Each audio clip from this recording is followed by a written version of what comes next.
brightened up in recent years.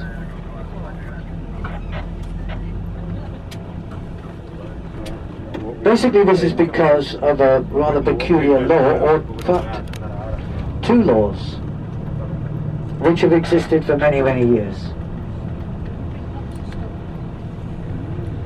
In Spain, the rates on your house, and we do pay the old type of rating system dependent on the size of your property, they're very, very low in comparison to what they have always been in the UK.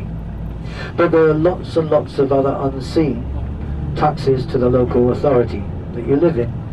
For instance, even to work, everyone that comes to any town throughout Spain and moves have to go and register at the local authority. And they, whatever profession they're going to actually take up, they have to pay to get a license to do that profession. And depending on the professionality of that particular profession, whether it's, for instance, a surgeon or a lawyer, you'll pay a lot more than someone like a building labourer or whatever. Guides like ourselves, it's about midway between the two. And we pay that tax to the local authority every year. Also, if you want to do any work to your house, whether it be to change the tiles, kitchen, bathroom new, you have to get a building license from the local authority, and you have to pay between 4.5% and 5.5% of the quotation price as a tax to the local authority. Now the Spanish, and especially the Menorquins, are very canny people, and they won't pay any money unless they have to. And I remember when I was building that many of the local people would say, "You will make sure that the materials are delivered during the night, won't you?" That's because they didn't want the local police to see it happening, and therefore they'd come along and knock on the door and say, "What are you doing?" But inside what look like grotty houses, they're absolutely fantastic. Marble staircases, highly modernised, right up to date. Realising this was happening, the central government changed a law about 15 years ago which said that you have to have that building licence even for painting and decorating. They took away that painting and decorating part, and now everyone is literally painting their houses up and redoing the facades. So very much brighter than it used to be. Unfortunately, many of the houses within the towns and villages belong to people on fixed incomes, elderly people on a pension. And of course, with those shutters and doors not having been painted perhaps since the beginning of the Spanish Civil War in 1936, they've bleached so much in the sun they just won't take a coat of paint. They're falling to pieces, and the facades, well, the rendering is coming off as well. So it's not until they die and then their sons' daughters, who those properties have been handed down to, club together when they're being done up.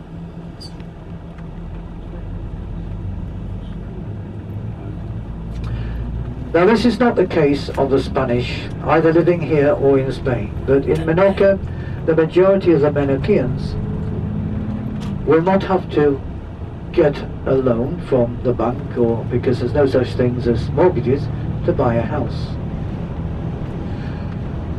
Usually, when the old people die and it's left to the sons and daughters, they'll sit on it for several years, and then one of the grandchildren is going to get married. So all the aunties and uncles club together, have it done up, and then give it to them as a wedding present. So totally different to the rest of Spain, and of course what we have to do back in the UK. But one of the reasons why throughout Spain, until very recently, you would always see a man in his middle to late 40s walking along arm in arm with a young 20 to 25-year-old wife, is because they would never consider asking a lady to marry them unless they'd fully paid for their house, had a full-time job, and they could afford to actually keep that lady. Things have changed rapidly in the last 10 years or so. Now we've got a huge majority of Spanish and Menorquin youngsters, early 20s, actually living together and many of them don't even bother to get married.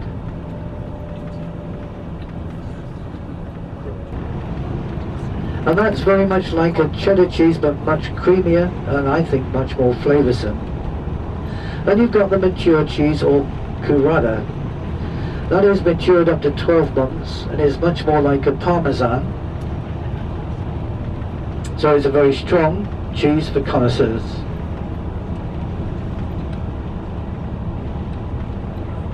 We're going to have the semi-mature cheese and the cured cheese to actually try.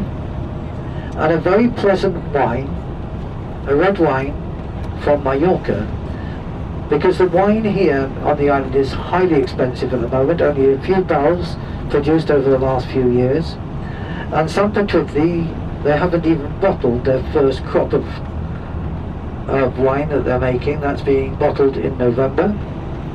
They've just picked their harvest of grapes, the second harvest, and as always beforehand, they employed the retired people of the little town of Fornells to come along and help, to also help the elderly people to augment their pensions.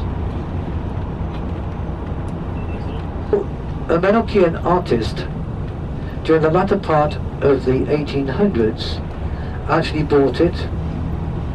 A well-known artist, rather bohemian, spending a lot of his time in Mahon at the Gentlemen's Club, which still exists. That was a gentleman's club built by the British in the middle of Mahon.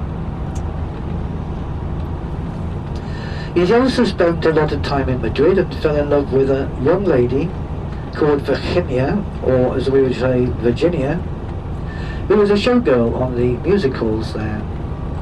He brought her back to Menorca. He spent a huge amount of money to do that house up, spent a lot of money with the best landscape architects throughout Spain to in fact do the gardens. And with his income he was able to give Virginia a reasonable amount, and she became a great benefactor of the local people of Fornells. Anyone who was infirm, anyone who was elderly, anyone who was unemployed, she would make sure they never went without food and were looked after. Eventually, he being much older than her, he died, and she had no income. And because she had no income, with her own hands, she decided to start farming. She built the barns you're going to see with her own hands. She started making cheese. She had a few cows where she would milk them every day. She grew vegetables. And it's known, and people still alive to this day remember her very well, of walking on market days into Fornells with her goods to sell at the market, and she was always barefooted with her lace-up shoes tied by the laces round her neck.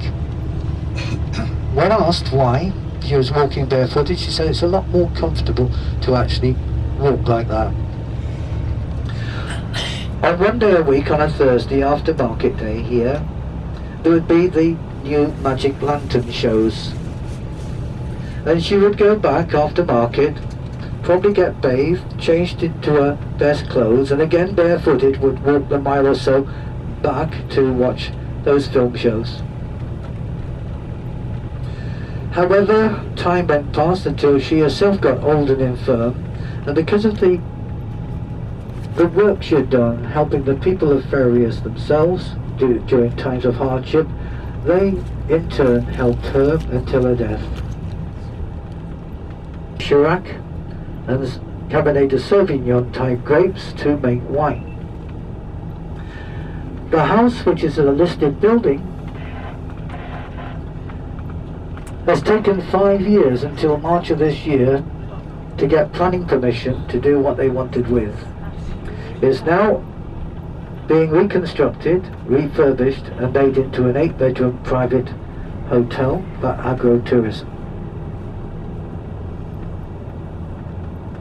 Many reasons for that, but very simply put, for the way that mankind has worked hand in glove with nature to give you an almost unspoiled island. And the people of Menorca are very proud of that. The Casals family, together with the island government, 3 years ago, on the 10th anniversary, sponsored many sculptors to come from all over the world, were presented with a piece of Carrara marble, and they had to try and interpret what was over the biosphere meant. All those sculptures were left then in the gardens of San Patritti. We had sculptors from South America, Brazil, Mexico, from Italy, from Egypt, from obviously Spain and the United Kingdom, and other places as well that I can't remember.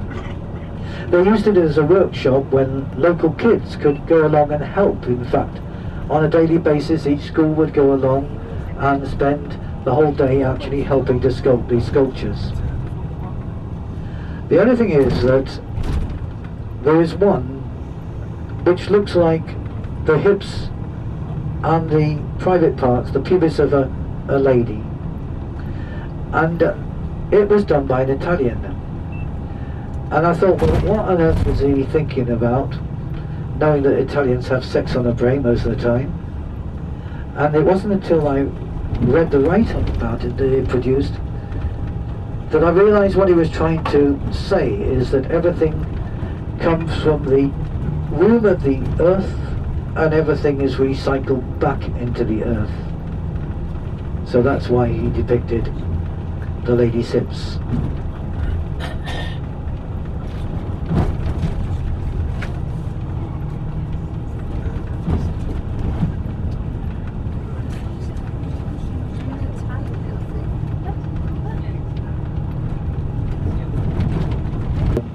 The sun, sea and sand aspect of Menorca, but all those people with hire cars can travel these little roads and see what it's all about.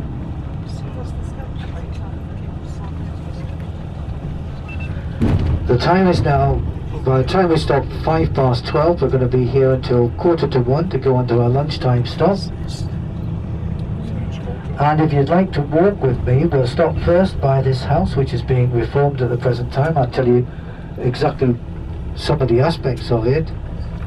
And then we'll go up into the little museum where you've got that cheese and wine all laid out, and there's a video showing you how the cheeses of Menorca are manufactured. You've got a little shop selling all those products made in various farms and dairies and things around Menorca, from the various preserves like jams and honeys right the way through to the cheeses. And then you've got time to walk around the gardens themselves. So we can make it of roast suckling pig.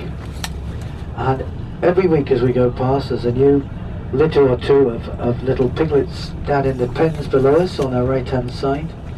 You might just get a glimpse of them, usually hiding underneath the wall from the sun. Well, they've grown a little bit, but we've got one or two there. I hate to say it, you know, but roast suckling pig is a great delicacy in Spain and here on Menorca. But within a couple of months, the poor little things would have been on someone's plate. Also,